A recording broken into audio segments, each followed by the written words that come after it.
अस्सलाम वालेकुम दोस्तों, फैसल टीवी में खुश आमदीद। दोस्तों 17 सितंबर 2024 की सपहर 3:30 बजे लिबनान में हिजबुल्लाह के लिए काम करने वाले 3000 लोगों को पेजर डिवाइस के जरिए बैक वक्त एक मैसेज रिसीव होता है। वो लोग मैसेज देखने के लिए अपनी अपनी डिवाइस ओपन करते हैं और ये तमाम पेजर डिवाइसेस इनके हाथों में ब्लास्ट हो जाती हैं, जिससे 13 अफराद हलाक और 2800 लोग जख्मी हो जाते हैं। आखिर कैसे, आइए जानते हैं। दोस्तों ताइवान की कंपनी गोल्ड अपोलो ने 1995 में पेजर के नाम से एक डिवाइस बनाना शुरू की। ये टेलीफोन की दूसरी और मोबाइल फोन की इब्तदाई स्टेज थी। पेजर छोटी सी पॉकेट साइज डिवाइस थी। लोग इसे अपनी जेब में रखकर फिरते रहते थे। लोग इसके जरिए एक दूसरे को 100 लफ्जों का टेक्स्ट मैसेज भिजवा सकते थे। ये SMS और टेक्स्ट मैसेज की इब्तदाई स्टेज थी। 1990 की दहाई में पाकिस्तान में भी पेजर इस्तेमाल होता रहा, लेकिन फिर मोबाइल फोन आ गया और इसने पेजर को रिप्लेस कर दिया। ताहम खुफिया इदारों, मेडिकल सर्विसेज और स्पोर्ट्स में ये टेक्नोलॉजी इस्तेमाल होती रही। इनकी दो वजूहात थी। पहली वजह, पेजर के लिए इंटरनेट या वाईफाई की जरूरत नहीं होती, लिहाजा ये इन जगहों पर भी काम करता है जहां इंटरनेट की रसाई नहीं होती। और दूसरा, ये मोबाइल फोन के मुकाबले में एक महफूज डिवाइस है।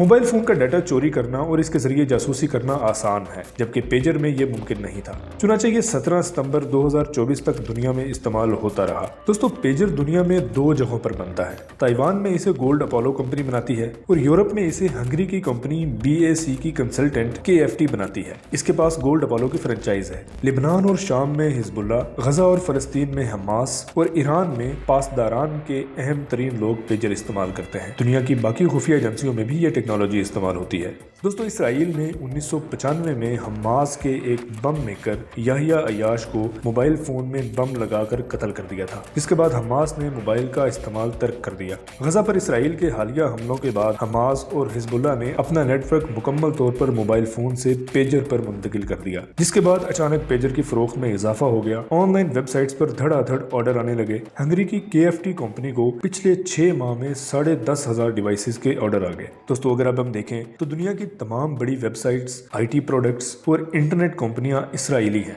या इनके CEOs यहूदी हैं, या फिर ये इसराइली खुफिया इदारे मुसाद की निगरानी में हैं। पेजर की सेल में इजाफा मुसाद से खुफिया ना रह सका। ये लोग जानते थे हमास, हिजबुल्लाह और पासदारान पेजर इस्तेमाल करते हैं। चुनांचे मुसाद ने ऑनलाइन चेकिंग शुरू कर दी और ये बहुत जल्द जड़ तक पहुंच गए। इसके बाद दो इम्कानात हैं। पहला इम्कान ये है कि हंगरी में कायम KFT कंपनी मुसाद के लोग चला रहे हैं। इन लोगों ने पेजर के अंदर मनी बम लगाकर डिवाइसेस हिजबुल्लाह को पहुंचा दी। और दूसरा इम्कान ये है कि मुसाद ने डिलीवरी के दौरान तमाम पेजर्स पोर्ट से उठा लिए और मनी बम या खतरनाक डिवाइसेस लगाकर ये पोर्ट के जरिए हिजबुल्लाह को डिलीवर कर दिए। बहरहाल ये पेजर्स मुतलका लोगों तक पहुंचे और ये इन्हें इस्तेमाल भी करते रहे। लेकिन फिर 17 सितंबर की सपहर 3:30 बजे लिबनान में हिजबुल्लाह के लिए काम करने वाले 3000 लोगों को बैक वक्त एक पैगाम मिला। उन्होंने जब इस डिवाइस को ओपन किया तो तमाम पेजर्स इनके हाथों में फट गए, जिसके नतीजे में 13 अफराद हलाक और 2800 लोग जख्मी हो गए। 18 सितंबर को लिबनान में ही वॉकी टॉकीज के जरिए भी धमाके हुए, जिनमें 20 लोग इंतकाल कर गए, जबकि 450 लोग शदीद जख्मी हुए। बुध के दिन इन लोगों की नमाज जनाजा थी। नमाज जनाजा के दौरान मजीद 2 धमाके हुए और 4 लोग कब्रिस्तान में ही खड़े खड़े फौत हो गए, जबकि मुतअद्दिद अफराद शदीद जख्मी हुए। लिबनान के लोग अब इस सूरत हाल पर हैरान थे कि अचानक वॉकी टॉकीज भी फटने लगे। दोस्तों अगर हम बात करें वॉकी टॉकीज की, तो ये दूसरी जंग अजीम के दौरान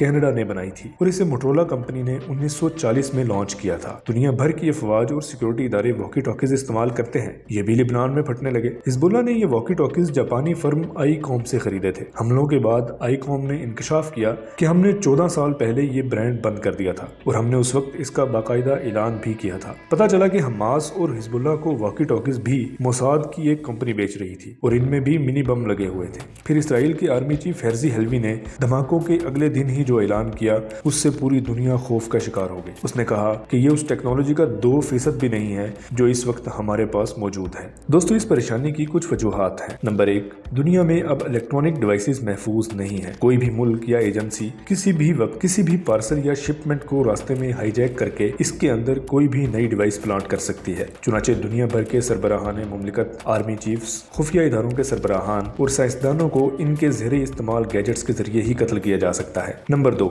ये फैसला अभी नहीं हुआ कि ये धमाके धमाके हार्डवेयर की वजह से हुए थे या सॉफ्टवेयर की वजह से। अगर तो ये धमाके हार्डवेयर की वजह से हुए हैं तो इसका मतलब है कि इसराइल ने 10 ग्राम के ऐसे बम बना लिए हैं जो पेजर जैसी छोटी डिवाइस में नस्ब हो सकते हैं और लिबनान की तरह किसी भी मुल्क में तबाही भी मचा सकते हैं। और अगर ये हार्डवेयर की बजाय सॉफ्टवेयर के जरिए हुआ है तो फिर पूरी दुनिया को डर जाना चाहिए, क्योंकि कोई भी एजेंसी किसी भी ब्रांड के मोबाइल फोन्स को सॉफ्टवेयर के जरिए एक बम में तब्दील कर सकती है। दोस्तों, दुनिया में इस वक्त सिर्फ एक्टिव आईफोन्स की तादाद 1 अरब 46 करोड़ है और ये सब चलते फिरते बम है। बस एक मैसेज की देर है और 1.5 अरब आईफोन फट जाएंगे और दुनिया में तबाही मच जाएगी। और ये सिर्फ एक फोन ब्रांड की सूरत हाल है। आप इसमें कंप्यूटर्स और लैपटॉप्स को भी शामिल कर लें तो पूरी दुनिया की तबाही के लिए एक कमांड काफी होगी। इसराइली आर्मी ने इन धमाकों के बाद एक धमकी दी। उसमें इन्होंने कहा कि हमारे पास बहुत सारी सलाहियतें हैं जो हमने अभी तक फाल नहीं की। हमारा प्लान मरहलावार है और हर मरहले पर हिजबुल्ला बड़ी कीमत चुकाएगी। इस धमकी ने दुनिया को मजीद परेशान कर दिया है, क्योंकि दुनिया के तमाम डिफेंस सिस्टम्स कंप्यूटर, इंटरनेट और सैटेलाइट से मुंसलिक हैं। सिविल एविएशन, बिजली की तरसील का निजाम, ट्रेन और दुनिया भर का बैंकिंग निजाम भी सॉफ्टवेयर और इंटरनेट से चल रहा है। और अगर इसराइल के पास इन सब को सबोताज करने की टेक्नोलॉजी मौजूद है तो ये किसी भी वक्त पूरी दुनिया में खौफनाक धमाके कर सकते हैं। ये अगर कुछ भी ना करें और सिर्फ अरब मुल्कों का बैंकिंग सिस्टम बिठा दें या तेल के कुओं में आग लगा दें या फिर ईरान के एटमी प्लांट में धमाके कर दें तो दुनिया का क्या बनेगा, आप खुद फैसला कर सकते हैं। दोस्तों, अब हम बात करते हैं मुस्लिम वर्ल्ड की। दुनिया में 57 इस्लामी ममालिक हैं और 2 अरब के करीब मुसलमान हैं, लेकिन चूंकि हमने पिछले 1000 सालों में बेईमानी, दौलत की नुमाइश और अयाशी के सिवा और कुछ नहीं किया, लिहाजा हम पूरी दुनिया में जलीलो ख्वार हो रहे हैं। गजा में 1 लाख लोग मर चुके हैं और 8 लाख लोग जख्मी हैं। और अब लिबनान की सूरत हाल आप खुद देख लीजिए। हमारे मुकाबले में सिर्फ 93 लाख आबादी का इसराइल पूरी दुनिया को तिगनी का नाच नचा रहा है। ये एक मैसेज भिजवाता है और लिबनान और शाम में 4000 पेजर्स और वॉकी टॉकीज फट जाते हैं और लोग जख्मी हालत में सड़कों और फुटपाथों पर पड़े होते हैं और अस्पतालों में जख्मियों के इलाज की गुंजाइश नहीं होती। दोस्तों, हम अगर अब भी ना संभले और हमने अगर अब भी अपनी लेबॉर्ट्रियां, दरसगाहें और लाइब्रेरियां ना खोली तो फिर टेक्नोलॉजी के इस जमाने में मुसलमानों के पास शोधर बनने के अलावा कोई ऑप्शन नहीं बचेगा। हम गजा जैसी सूरत हाल का निशाना बनकर अपना निशान तक मिटा बैठेंगे। दोस्तों, इस वीडियो में इतना ही। मिलते हैं इंशाल्लाह नेक्स्ट वीडियो में। तब तक के लिए अल्लाह हाफिज।